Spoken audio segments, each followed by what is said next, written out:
paz do Senhor a todos, sejam bem-vindos ao nosso canal mais uma vez, né? Escatologia, princípio do fim. Sou o pastor Jean Jorge. Nós vamos estar estudando sobre as duas bestas, mas vamos dar uma ótica especial à besta da terra. É uma conclusão provisória. Eu vou estar repetindo essa frase durante o vídeo para que fique bem claro que não é algo já fechado, né? Não é um pensamento já conclusivo. Mas a gente vai lançando luz para que os irmãos possam participar com comentários e a gente possa chegar ao entendimento. Aqui está a imagem da besta do mar e a segunda, essa aqui é a imagem da besta da terra, que é como um carneiro, mas fala como dragão e tem 2 chifres. A besta que subiu do mar. Texto que os irmãos já conhecem, né, de Apocalipse 13:1, que ele vai dizer que viu uma besta subir do mar, tinha 7 cabeças e 10 chifres. Vai simbolizar, como os irmãos sabem, né, quem acompanha o nosso canal, é um reino que vai subir do meio das nações e que tem 10 reis. Essa é uma besta composta. Ela é uma mistura de 3 reinos passados e fará parte de um só reino, o reino do fim.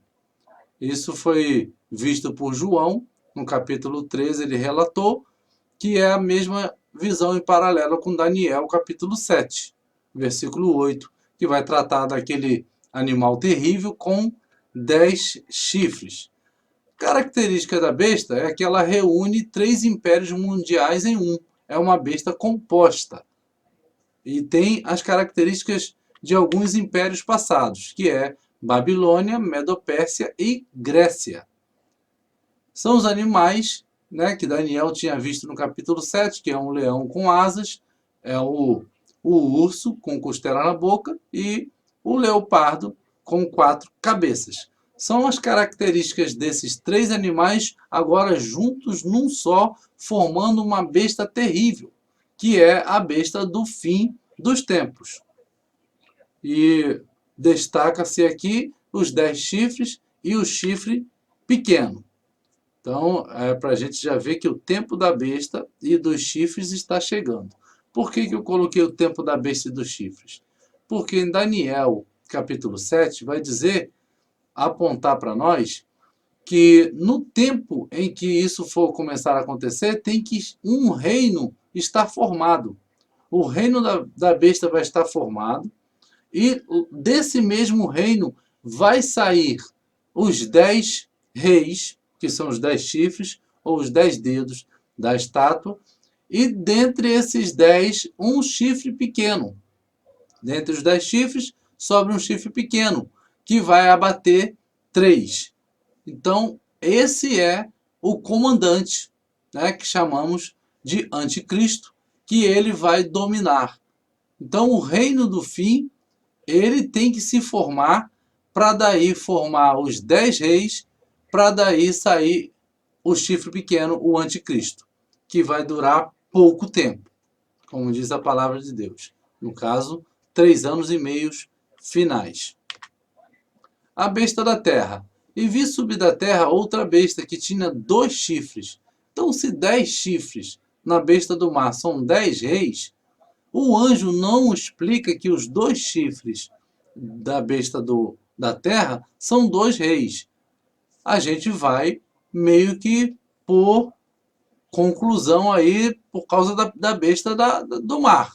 Se 10 são 10 chifres, a gente meio que vai entendendo que 2 podem ser 2 comandos também, né? 2 reis ou 2 chefes ali, duas pessoas que estarão trabalhando juntas. E essa besta ela é semelhante a um cordeiro, mas ela fala como um dragão. Exerce todo o poder da primeira besta na sua presença e faz que a terra e os que nela habitam adorem a primeira besta, cuja chaga mortal foi curada. Então agora eu estou fazendo aqui um paralelo entre João Batista, Elias, o profeta Elias, né, e o falso profeta, que está inserido na segunda besta, a besta da terra. E os seus discípulos o interrogaram, dizendo: Por que dizem então os escribas que é mister que Elias venha primeiro? Jesus respondendo disse-lhes: Em verdade, Elias virá primeiro e restaurará todas as coisas. Mas digo-vos que Elias já veio e não o conheceram, mas fizeram-lhe tudo o que quiseram. Assim farão eles também padecer o Filho do Homem. Então entenderam os discípulos que lhes falara de João, o Batista. Mateus 17, 10 a 13. Eu estou fazendo aqui um paralelo, quero que os irmãos acompanhem essa linha de raciocínio, de que Elias, o profeta, ele lá falava contra Acabe, que tomou por esposa uma rainha idólatra, Jezabel. E João Batista foi considerado o Elias, ou como que veio no espírito e virtude de Elias, está aqui em Lucas 1,17, porque ele também falava contra o rei Herodes, que pegou a mulher do seu irmão. Isso era adultério. Então eles tinham esse mesmo ministério. Não era que João Batista era encarnação ou reencarnação de Elias. Não é nada disso. Ele veio no mesmo espírito, na mesma virtude, no mesmo ministério de Elias. Tal como vemos isso nas duas testemunhas do Apocalipse. Tem as características, uma delas, do profeta Elias. Vai mandar parar de chover e vai ficar sem chuva. A outra testemunha tem a característica de Moisés, que vai transformar o rio em sangue e tanto mais. A outra, que parece com Elias, também manda descer fogo do céu, tal como Elias fez no Carmelo, que mandou descer fogo do céu e desceu sobre os profetas de Baal e sobre os soldados que vinham para levá-lo diante de Acabe. Então, isso não quer dizer que é o profeta Elias, nem é o Moisés mesmo vindo para fazer essa missão, mas estão na virtude e no espírito que estava sobre esses homens, como se fosse o ministério deles, agora estando nas duas testemunhas. E o Satanás, ele sempre imita o plano divino. Então os judeus ainda esperam que o Messias venha. Eles não aceitam Jesus como Messias, correto? E eles ainda esperam o antecessor do Messias, que é o Elias, que tem uma profecia dizendo que Elias tem que vir antes. Por isso que os discípulos ficaram perguntando, ficaram surpresos, já que eles não entenderam que Elias era esse. E Jesus explicou que esse Elias era o João Batista. E eles até hoje, os judeus, têm um costume de deixarem uma cadeira, que essa cadeira seria a cadeira para o profeta Elias, que virá, segundo eles pensam ainda, antes que o Messias venha. Então, com esse pensamento, o inimigo vai enganar os judeus, que ainda esperam o Messias, ainda não entendendo que Jesus era o próprio Messias. Então eu fiz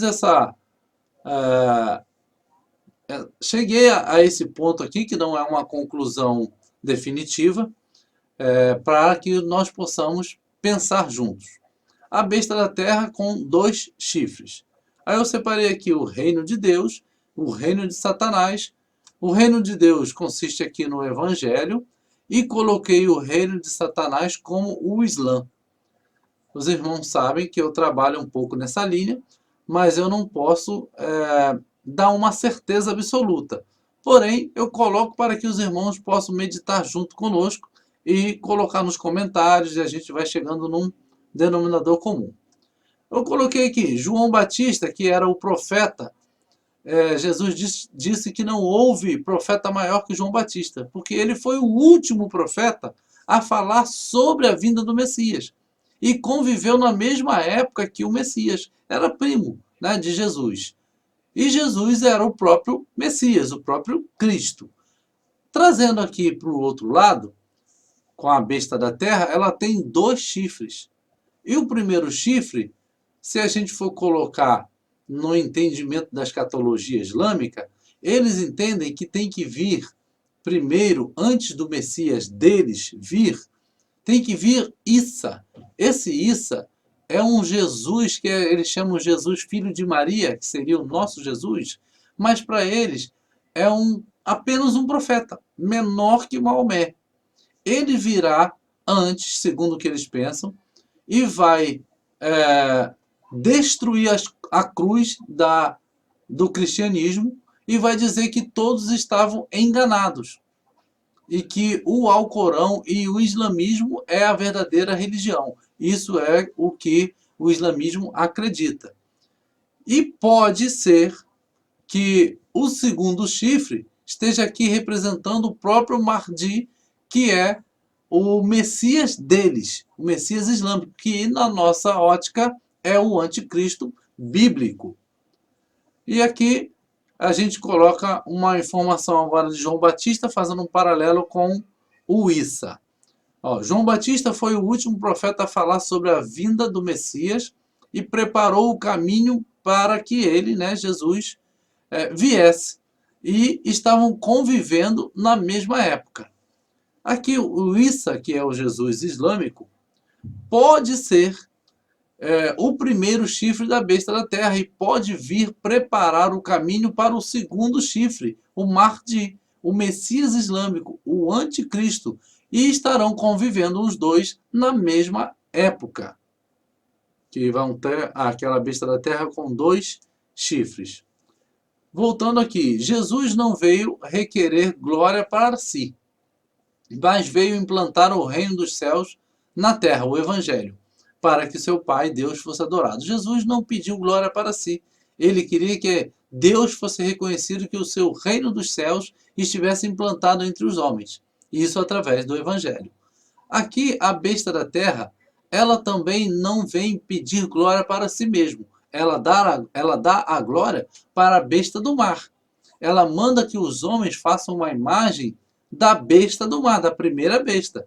Ela faz os sinais todos perante a primeira besta, para exaltar a primeira besta, que aqui eu coloco como o reino da primeira besta, que a segunda, a besta da terra, não virá requerer glória para si, mas virá implantar o reino da primeira besta do mar, o Islã. No meu caso agora estamos pensando assim, até agora. Para que o seu Deus, Alá, ou seja, o dragão, Satanás, acima de tudo, né, por trás de tudo, seja adorado. Então, esse é um ponto que eu estou colocando aqui para os irmãos meditarem. Claro que, não, como vou repetir mais uma vez, é uma conclusão provisória. A adoração ao rei e / reino.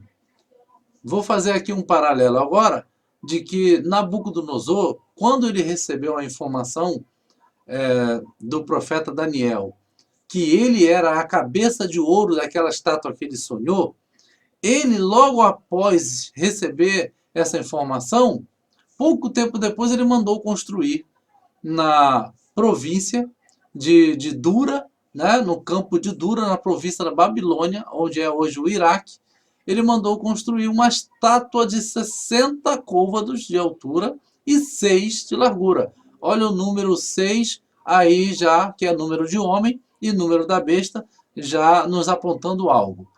E ele mandou construir ela toda de ouro, porque representava o seu reino.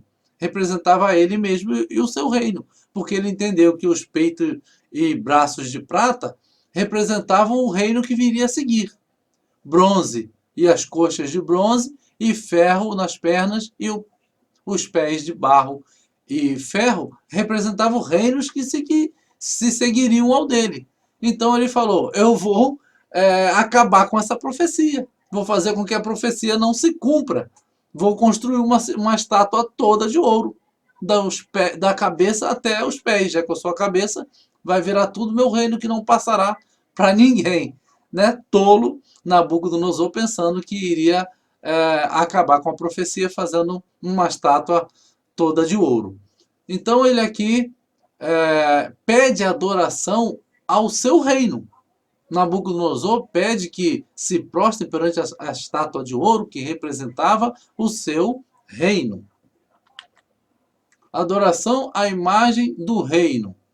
E qualquer que não se prostrar e não adorar, será na mesma hora lançado dentro da fornalha de fogo ardente.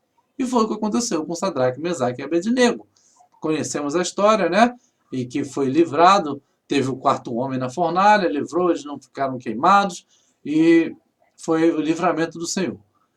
E aqui Apocalipse 13, 15 vai dizer assim, foi-lhe concedido que desse espírito à imagem da besta, para que também a imagem da besta falasse, e fizesse que fossem mortos todos os que não adorassem a imagem da besta. Quem faz isso daqui é a besta da terra. Ela faz com que os homens façam uma imagem à primeira besta, a besta do mar, que é o reino. Porque besta significa animal, que significa reino. E a Bíblia vai nos dizer que há ainda um caminho a ser percorrido.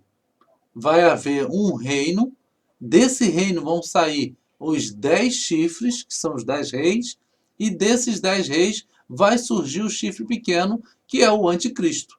Tudo do mesmo reino. E onde está o trono de Satanás? Para que a gente possa ter mais ou menos uma noção de onde pode vir o reino do anticristo. Apocalipse 2:13 é a carta à igreja de Pérgamo. Está aqui, Pérgamo, uma cidade na Turquia, na Ásia Menor, hoje.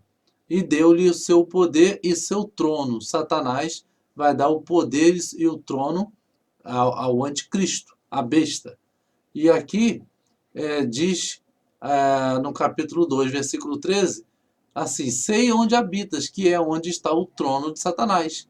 E essa carta foi para a igreja de Pérgamo. Precisamos estar de olho na Turquia, naquela área geográfica por ali. Filho da destruição. Segundo Tessalonicenses 2:3 vai nos dizer, ninguém de maneira alguma vos engane, porque não será assim sem que antes venha a apostasia e se manifeste o homem do pecado, filho da perdição. Aqui eu achei uma outra versão em inglês, eu não vou ler toda em inglês, só vou ler a última parte aqui em branco, que vai falar de Son of Destruction, que é o filho da destruição. Aqui em cima está filho da perdição e em inglês está escrito filho da destruição. Então vamos ver que isso pode nos apontar para algo. A besta está ligado à destruição, ao destruidor. Olha o que vem dizer para nós o profeta Naum. Peso de Nínive. Livro da visão de Naum, o Elcosita. De ti, de Nínive, né? Saiu um que maquinou o mal contra o Senhor, um conselheiro vil. O destruidor subiu contra ti, guarda a tua fortaleza. Vigia o caminho, fortalece os lombos, reforça muito o teu poder. Falando aqui de destruidor. Tal Naum, né, vem falando sobre o destruidor que virá de Nínive. Agora Jeremias, porque virá o destruidor sobre cada uma das cidades, e nenhuma cidade escapará, e perecerá o vale, destruir-se-á a campina, porque o Senhor o disse. Jeremias 48, 8. Então, é um apontamento para o cumprimento aqui de 2 Tessalonicenses 2. O filho da destruição. Já é apontando em Naum para o lado geográfico de onde ele virá. Nínive hoje é Iraque, faz parte ali da nação do Iraque. Então, antes de falar sobre isso daqui, nós falamos sobre a Turquia, agora falamos sobre o Iraque. Por quê? Porque a Turquia ela tem elementos que vai falar, englobar a parte da Grécia Antiga, que hoje é a Turquia, que é o leopardo. E o Iraque vai englobar a parte da Babilônia Antiga, que é o leão com asas da visão de Daniel. E aí toda aquela área geográfica é uma área onde precisamos estar atentos. A besta e o falso profeta. A besta que sobe do mar é uma besta que sobe das nações, povos, línguas e nações. Falso profeta que sobe da terra pode estar apontando para o deserto, no Oriente Médio. Pode estar fazendo com que a gente olhasse numa forma mais micro, digamos assim, né? Mais apontando um local específico. E faz grandes sinais, de maneira que até fogo faz descer do céu à terra, à vista dos homens. Apocalipse 13, 13. Isso é o que o falso profeta vai fazer, tal como o profeta Elias fez no passado. Aqueles 50 homens, 2 vezes foram mandado uma turma de 50 homens para chamar Elias para estar com o rei Acabe, e ele desceu fogo do céu, mandou que descesse fogo do céu sobre eles e exterminasse aqueles soldados. E também, no tempo do sacrifício lá dos profetas de Baal, também fez descer fogo do céu. Então aqui é uma alusão, ou aqui é uma imitação que a besta da terra, no caso o falso profeta, vai estar fazendo do verdadeiro profeta Elias. Você vê aí que tem um paralelo das coisas que estão acontecendo. Alguns presos, outros mortos decapitados. Aqui o que Apocalipse aponta é que uma parte da igreja será levada em cativeiro, outra parte será morta à espada, e tem uma outra parte que vai ser escondida da vista da serpente. Isso tudo faz parte da igreja. Só que ela, como ela está espalhada em todo o mundo, haverão aqueles que vão ser mortos à espada, aqueles que irão para cativeiro e aqueles que vão conseguir escapar. Né? E Apocalipse aqui 20 vai nos falar sobre aqueles que foram mortos pela besta, degolados, porque não aceitaram a sua marca. E aqui vai estar envolvidos judeus, convertidos a Cristo ou não, e também cristãos, né? A própria igreja. Porque Israel, né, será cercado pelo anticristo, pela besta, e vai ser devastado o país de Israel. Por isso que eu citei que possivelmente haverá certamente judeus que não aceitaram Cristo, que morrerão na mão da besta, e também judeus que aceitaram Cristo e assim fazendo parte da igreja, também morrerão na mão da besta, tal como os gentios que fazem parte da igreja. Será imposta a falsa adoração. Então é possível que, se for o Islã, o reino da besta, ele vai impor, através da sua lei Sharia, a adoração ao seu Deus, Alá, que é um falso Deus, uma falsa adoração. Precisamos estar de olho nos apontamentos proféticos, precisamos estar de olho nas configurações mundiais, na geopolítica. Tudo pode até mudar, pode até não ser eles, mas estou dando um apontamento de caminho para que a gente possa olhar para a palavra. O que mais me faz entender que esse povo está envolvido é a situação deles serem descendentes de Ismael e descendentes de Esaú, no qual a Bíblia está cheio de informações que eles virão novamente contra Jerusalém, contra Israel, e infelizmente eles serão derrotados e pagarão caro por esse engano que eles estão passando. E eles são meio-irmãos de Isaac e Jacó. E lá é essa briga eterna até que Jesus retorne, né?